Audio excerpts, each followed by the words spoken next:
Halo semua, video ini adalah penjelasan tentang perangkat keras komputer. Pertama-tama kita mulai dengan pengertian perangkat keras komputer. Perangkat keras komputer adalah bagian dari sistem komputer sebagai perangkat yang dapat diraba, dilihat secara fisik, dan bertindak untuk menjalankan instruksi dari perangkat lunak atau software. Perangkat keras komputer juga disebut dengan hardware. Kedua, jenis-jenis perangkat keras komputer. Sistem komputer terdiri dari 5 jenis perangkat keras, yaitu perangkat keras input, perangkat keras proses, perangkat keras output, perangkat keras penyimpanan, dan perangkat keras kelistrikan. Berikut masing-masing penjelasan dari kelima perangkat keras tersebut. 1. Perangkat keras input. Perangkat keras input adalah jenis hardware yang berfungsi untuk memasukkan data ke dalam memori sistem komputer. Keyboard. Keyboard adalah perangkat input utama sebuah sistem komputer yang terdiri dari tombol-tombol untuk mengoperasikan komputer. Keyboard dapat digunakan untuk melakukan input data secara menyeluruh pada sistem komputer. Selain keyboard, ada juga beberapa perangkat keras input, yaitu mouse, scanner, dan ROM driver. 2. Perangkat keras proses. Perangkat keras proses adalah jenis hardware yang berfungsi untuk melakukan olah data atau eksekusi perintah terhadap data yang dimasukkan. Berikut beberapa contoh perangkat keras proses pada komputer. Yang pertama dan paling utama adalah prosesor.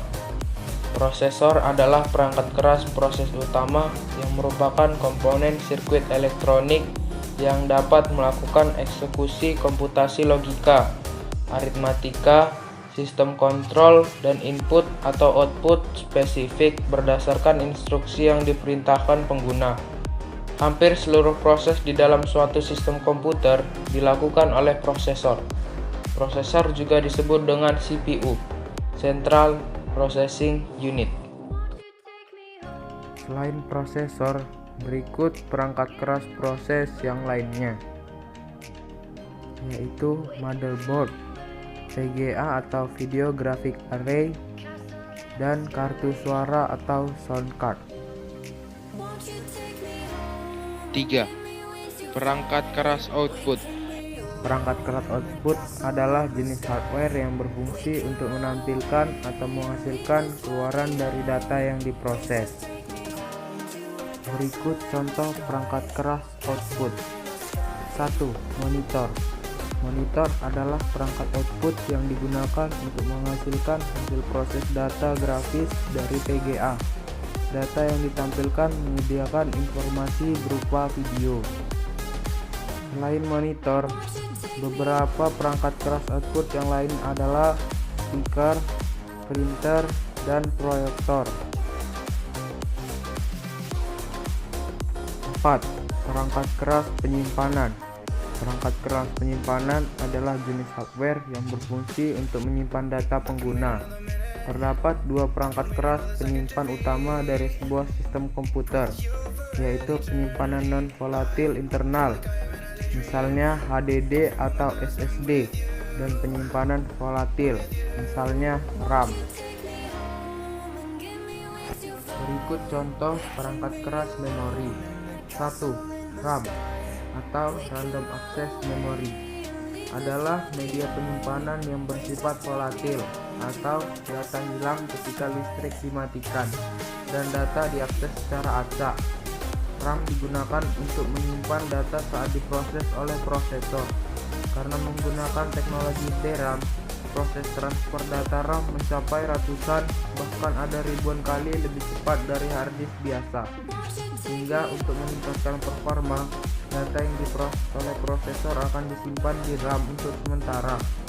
RAM juga digunakan untuk teknologi caching, yaitu menyimpan file sementara. Misalnya saat awal membuka suatu aplikasi akan terasa lambat, namun untuk kedua kalinya akan terasa cepat.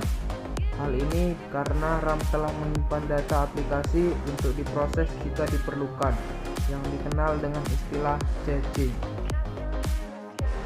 Selain RAM, yang termasuk perangkat keras penyimpanan adalah ROM atau Read Only Memory, hard disk, SSD, dan NVMe. Dan yang terakhir dalam perangkat keras komputer ialah perangkat keras kelistrikan. Untuk bekerja, sistem komputer memerlukan asupan daya dan tegangan yang stabil. Sistem komputer menggunakan power supply untuk manajemen listrik ke masing-masing perangkat keras lainnya. Berikut adalah contoh perangkat keras kelistrikan.